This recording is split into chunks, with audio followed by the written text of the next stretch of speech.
What's up, guys? Thomas on the YouTube channel, coming at you live. Just wanted to let you all know about leasing. That's what today's lesson is on, leasing.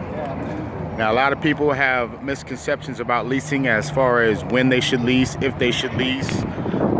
Most people don't want to lease because they've been hearing horror stories about leasing. So I'm going to give you the lowdown skinny on what leasing is all about, okay? So, should I lease a car? Type of people that lease cars are the type of people that like to trade out their car every couple of years. So if you don't like driving the same car all the time, then leasing is definitely for you. If you have a car and you want to trade in that car, but it has negative equity in it, then leasing is probably for you. If you don't drive a lot, if you don't drive a lot of miles, then leasing is for you. Now, people that leasing is not for are people that drive, let's say, more than 30,000 miles a year, people that have a specific amount that they want to spend on the car, not per month, but the total amount of the car. Or people that don't take good care of their cars. Those are the only people that don't want to lease. Now, why would you lease over buying? One of the misconceptions is that if you lease as opposed to buying, then the car doesn't belong to you, it belongs to the bank. Well, just a little bit of news. Even if you buy the car, if you don't pay it all off, then the car still doesn't belong to you. It belongs to the bank.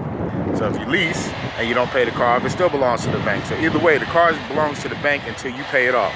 Just like your house note or anything else with a large amount on it. So when you lease, the way the process goes is, let's say, for instance, you lease a car and you happen to go over the miles. When you go over the miles, you don't pay for that mileage if you keep the car. You only pay for the mileage if you don't keep the car. All right, I gotta go. I got a customer coming up. Let's see if it's a real customer. How you doing today, sir? Good, how are you? Doing great. You here to see someone? I am. I'm here to see Shane. All right. But thank you for asking. No problem.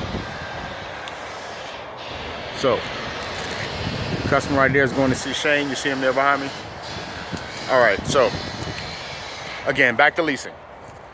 If you lease a car, and you go over the mileage, you don't pay for the mileage as long as you keep the car. If you don't keep the car, then you have to pay for the extra mileage. Now, you can pay for extra mileage if you know you're gonna go over ahead of time, and it's a lot cheaper than buying the mileage later. That's just a few things with the leasing. Another thing with the leasing, if you decide that you don't wanna keep the car and you wanna trade it in, then you can trade it in and get a different car. If you keep the car, you keep the same low payment. So you see, everything I'm telling you is just a good thing to lease if you're able to lease. And once you keep the car, once you get the car and you like the car, then you can keep the car. If you don't like it, you turn it back in. Sounds great, don't it? It is. One bad thing about leasing, or not really bad, but it's a stipulation, is that you have to have decent credit. You can't have no 420, no 500 trying to lease a car. You have to have at least a 620 or better. 700 is really good, 800 is excellent, and 900, I've never seen a 900 credit score before. They say they exist, I've never seen them. So, just to recap, if you want to lease a car, leasing is an option. Leasing is an option for people that don't drive a lot, people that want to trade their car in every couple of years and get tired of cars, or people that have a certain monthly payment they're trying to achieve. That's who leasing is for. All right, Thomas is out. I'll talk to y'all later. Holla.